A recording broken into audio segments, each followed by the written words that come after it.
Like Dr. Bernard Nathanson, the founder of National Abortion Rights Action League, and Abby Johnson, Dr. Wong was once an abortion provider. And like others, he has had a change of heart and mind. I'm going to let him tell you about that. He and his wife has been blessed with 2 sons and 1 daughter. He balances his career as a physician with his responsibilities as a father. Dr. Wong specializes in obstetrics and gynecology at Roseville Medical Center, Department of Women's Health. Would you please give him a warm Visalia welcome?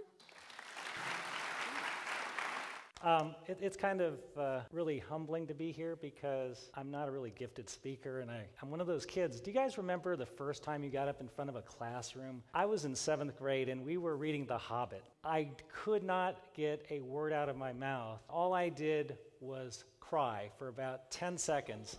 I promise not to do that tonight, but I'm just letting you know, number one, that I don't seek public view. I hate public speaking, and my kids will tell you that out of our family of 5, I am the least gifted speaker. I got a story I got to tell you because, as April said, before God got a hold of me, I was doing abortions. Now, unlike this legend Bernard Nathanson, who was really at the forefront of abortions, that's primarily what he did, and he was pushing the Supreme Court to pass the Roe v. Wade decision. I'm just kind of a regular doctor. So I'm like the OB you go to, you know? It's like measure the tummy, listen to the baby's heartbeat. So that's what I do. Delivering babies, taking out uteruses, ovaries, and that sort of thing. But after finishing medical school, we moved from the Bay Area to Sacramento.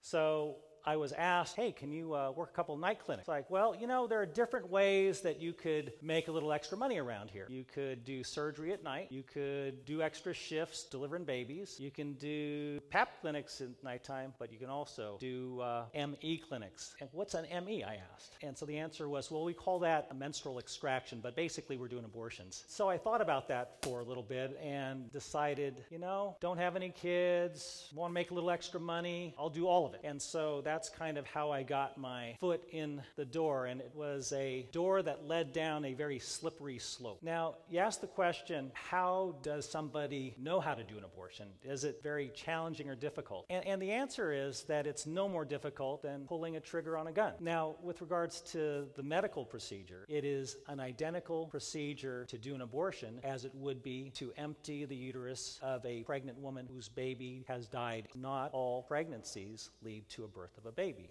Do this procedure we call a D&C. It stands for dilate, which is to open, and then curette, which is to scrape. That procedure done on a baby who is not alive is identical to the one done on a baby who is alive. So any of us who are trained to enter the specialty of obstetrics and gynecology have the skill to do these first trimester abortions.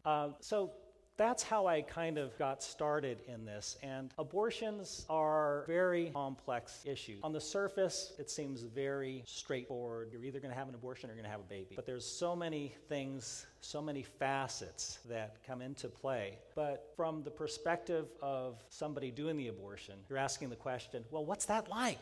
What is that like?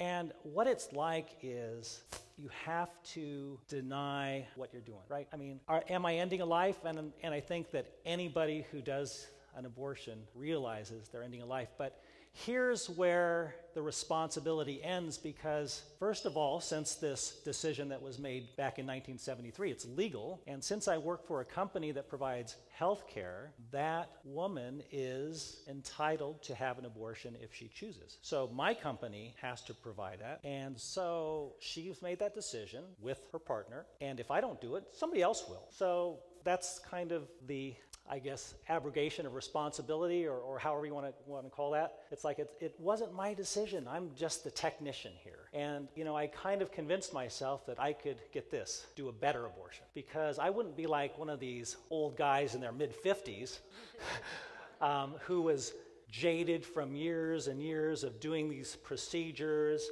and becoming hardened to the tears and the cries and the pain and the sadness. I remember asking one of my older colleagues, his name was Ole Olson, he retired not too long ago.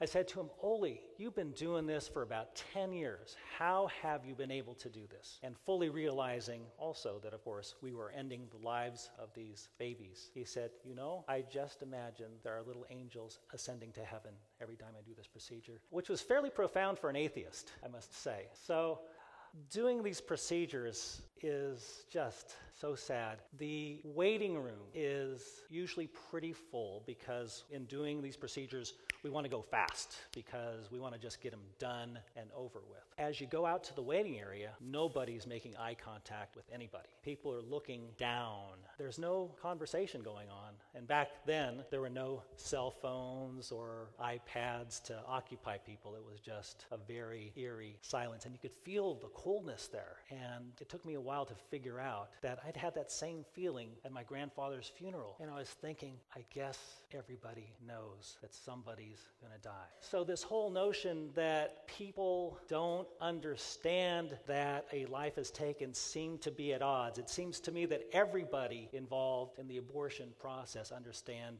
a life is being taken. And, you know, it just wore on me. Wow. Can I really keep doing this? And you know what? I did. I ascended the ranks of the abortion providers. I was so responsible in doing these procedures that I became the guy in charge of scheduling the abortions. I became the person who made sure we had enough appointments so that women didn't get into that second trimester, because if they got further along, then they'd have to use the operating room to have an abortion, which meant more money for the company to pay for operating room time, and we might not be able to get that taken care of in time. So I continued doing that for a long time. And so that's my experience of doing abortions, and I hope that story somehow makes some sort of sense. So the second part of this is, what made you change? What made you stop doing these procedures? And I think the lesson I learned from my experience is pertinent to the broader question of how are we going to end abortion in this country and in this world? And it's not because I had a friend who came to say, you know, science has proven there's a life in there, you're ending a life. And it wasn't somebody who came to me to say, you know, abortion causes problems with women getting pregnant. They may become sterile. They may have miscarriages later on. There are a whole host of psychological scars that are left behind. You know, none of that resonated with me. It wasn't a human interaction that led to me changing my views on doing these abortions. And what it took was a miracle that really has a sad story to it. You see, the value for me in my life was being smart and being a good doctor, and I wanted to be better than my peers. So I was working the delivery room one night, and I remember this night very well. It was in November. I arrived to the hospital, and I can't find the other doctors who I'm supposed to be covering for. And I asked the nurses, where are they? They're upstairs in the operating room. There's this 18-year-old who had a baby earlier that day. She's been bleeding ever since. She's required 4 units of blood, and they're taking her uterus out, which is a big deal. You don't take out an 18-year-old's uterus unless if there is no other choice, unless she's going to die. So there's a life-threatening emergency that leads to her being upstairs. And so I go upstairs with my white hat because, after all, I am God's gift to the Sacramento Medical Center in regards to labor and delivery. And I go see how everybody's doing, and they're just finishing up with this procedure, and everything's going well. They're sweating bullets, but they're saying, okay, the worst is over. We've stopped the bleeding. We've given her the blood. There's no more bleeding. We're good to go. Can you take care of her tonight? I got it. The hard work's done. You guys have done the hard work. Done the surgery, you've got her blood count back to where she can sustain that, everything's going to be good. Well, unfortunately, things were not so good. And about an hour after she made it to the intensive care unit, her blood pressure started to drop, and I couldn't figure out why. And I asked an anesthesiologist, I asked one of the hospital doctors to come take a look. Can you help me out? I don't know what's going on here. Her blood count was really good and everything's going fine. And they said, you know, I just don't know. Why don't we just keep doing what we're doing, which is what I did. And it was about 2 hours later that she died. We get this call for the code blue upstairs in the ICU, bed 4. and I'm thinking to myself, that couldn't be her, because she's fine. And we go running upstairs, and it was Jennifer, who had died at the age of 18, and her baby boy was 12 hours old. So a real tragic, unbelievably, horribly tragic event. Real life stuff, not out of a movie, not based on a true story. A true story. Everybody is devastated. The entire hospital is just in disbelief. The hardest part of the whole thing was going to her parents and her boyfriend to let them know that she died. And living with myself, and with all that pride that I had placed in myself, it had just disappeared. Second guessing myself, what should I have done? How could I be so stupid? I guess I'm not as good a doctor as I thought I was. As a matter of fact, maybe I'm less than average because of the nature of that event. I mean, if an 85-year-old person dies after surgery, that may be expected, but an 18-year-old does not die after delivery. And so, as a result, my medical care became a focus of an investigation by the medical board whether I would be suited to continue practicing medicine. And I should say that as big a crisis as that was, I told my friends and I told myself, because I believed in my heart it was true, the stress of that was nothing compared to the stress of talking to the family and living with myself. Anyway, that's kind of a big deal. Those of us who have careers realize that we all got our jobs through a certain amount of sacrifice, cost, years of training, going to school, and I'm thinking that could be taken away like that. So I'm starting to think, wow, my kids are like 6 and 9 and 12. How am I going to pay for their college? They may not go to college. We're going to have to move. How am I going to explain this to people? And so I know it may sound petty to you, and I apologize if it does, but I was about as low as I could get. And that's how God got a hold of me. And when I've heard stories like this before I experienced it, I thought, yeah, whatever. You just kind of like it. You managed to get out of it, and then you became a Christian, and yeah, whatever. No, actually, I made a deal with God. Has anybody else made a deal with God here? The deal with God was this. I told him, I think you might be there, but I want you to prove it to me. Can you prove it to me? If you can get me through this medical board investigation, I'll be your boy. And wasn't that nice of me to offer myself to God? He really needs me. Doesn't have anything else to do. So went through this whole long process over a period of months and months of attorneys, hearings, and everything else. And there came to be a resolution, and my attorney called me and he said, great news. Yeah, am I good? He goes, all you got to do, pass a test. Okay, a test. How hard could it be? Okay. So he says, yeah, you're going to have an oral examination at UC San Francisco, at San Francisco General Hospital. And I knew that place. I was born over near there. I'd done medical school there, probably knew the guys. They treat me good. I'm sure they'd be fair. And my attorney says to me, okay, what I want you to do is I want you to prepare for this examination. There's a guy down in the Bay Area. I know him well. He's helped me through this with other doctors. I want you to go do that. Like, oh no, I can do it by myself.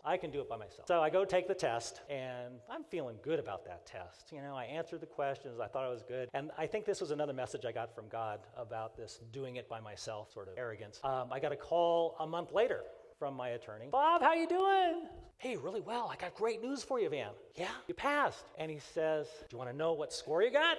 Oh, yeah, sure. Let me know what score I got. I'm sure it's like 90s. I mean, after all, that's it, right? He goes, well, in order to pass, you had to have 70, and you had 71. And I was thinking, okay, God, you've got a sense of humor, don't you? So there I am at the age of, 38 or something like that. I don't even know how old I am. I can't even do the math. And what I mean to point out is that I'm sure most of you guys were Christians by the time you were teenagers or young adults, and it took me a long time. So my point is, I am a slow learner on many things. My wife will tell you that I have not learned to keep my mouth shut and just agree with her. I just can't do it. Just can't do it. So I'm a very slow learner. And what I mean to say is that in becoming a Christian, that light that Jesus shines wasn't something I saw right away. And it took me a while to figure all this stuff out. So it wasn't like, oh, I became a Christian and like, okay, I stopped doing abortions and I'm going to do this. No, it was one of these things I thought to myself, okay, now what? And the first question actually I had to figure out was, why does everybody talk about Jesus dying on the cross? I mean, I kind of figured out that the cross is essential, and Jesus dying on the cross for our sins seemed to be kind of a central thing. And I'm thinking, yeah, but that was just for sin. And do I have sin in my life? I'm a good guy, coach the kids' soccer team, haven't been arrested for anything. I'm a pretty good guy. And it wasn't until the partial birth abortion ban got to be in the national spotlight that I kind of realized in a church very similar to this, our pastor was talking about partial birth abortion, and it kind of hit me. It's like, oh, that abortion stuff I do at work, I guess that counts as sin. So it's like, oh, wow. So that means that, and this is over months. I mean, I'm going slow. I'm really going slow. I'm ending the lives of babies. And Pastor Ken pointed out, yes, we are all made in the image of God. He knew us before we were born, knitted us in our wombs, fearfully, wonderfully made. I've ended hundreds of lives. That's not good. So I reached this point of realizing, indeed, I was not only a sinful person, but probably more so than almost anybody I knew. I mean, when I think about ending people's lives, usually if a person ends one person's life, they either face the death penalty or they go to jail for the rest of their life. And what would be my penalty for hundreds? And so that's when I kind of got it, that Jesus dying on the cross was a big deal. That was a big deal. The next step I had to figure out was, okay, I'm a Christian. I've got sin. And now what? I've been forgiven. I feel better about myself. Okay, but what do I do? And so what happened next, does everybody remember Rick Warren's book, The Purpose-Driven Life? So that was kind of the next step for me, is like, okay, what am I going to do? I don't know. I thought I would just be a doctor, deliver some babies, play some tennis, raise a family, and I'd be good. And during a sermon, I'll never forget this. It was kind of a boring sermon. Maybe you guys are identifying with this right now. I hope not too many. I was reading the bulletin, and down in the bottom right corner was this section for we need volunteers for these activities. And down in the bottom was a need for counselors at a pregnancy counseling center in Sacramento for abortions. And I saw that and I said, I know a little bit about that sort of counseling stuff. I mean, maybe I could be useful to God in that way. Well, I'm sure God was laughing because the extent of my abortion counseling was, are you sure? Okay.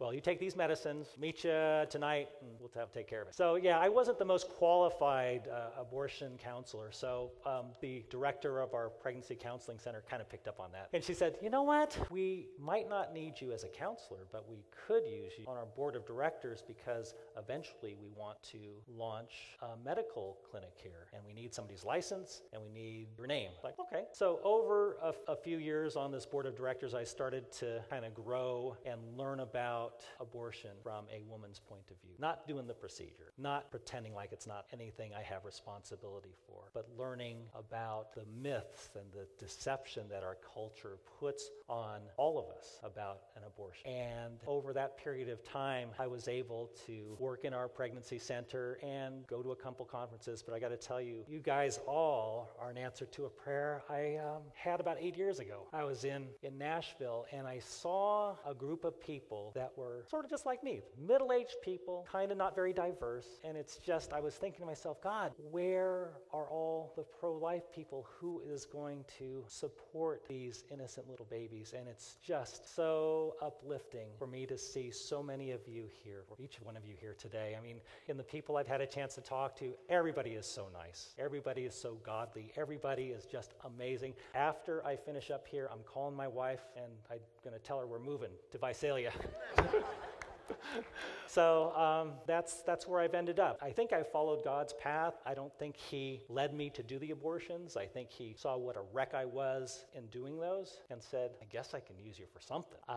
So I currently am the medical director at Alternatives Pregnancy Center in Sacramento.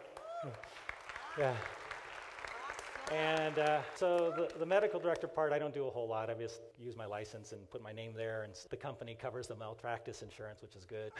That's good. But no, really, I get to the pleasure of doing ultrasounds on Tuesday afternoons, and it's just such an uplifting thing to see God's work on an ultrasound machine that changes the heart of a woman who just needs someone to come alongside and say, you don't have to do this. So it's really awesome. So, I'm just here to tell a story. I'm not a scholarly guy. I can't quote any Bible verses. I'm worse with abortion statistics. But it seems to me that what my story, as I've tried to figure it out, is that, as Pastor Ken said, when Jesus came into the world, he supplied the light. He reflects the image of God in a perfect way.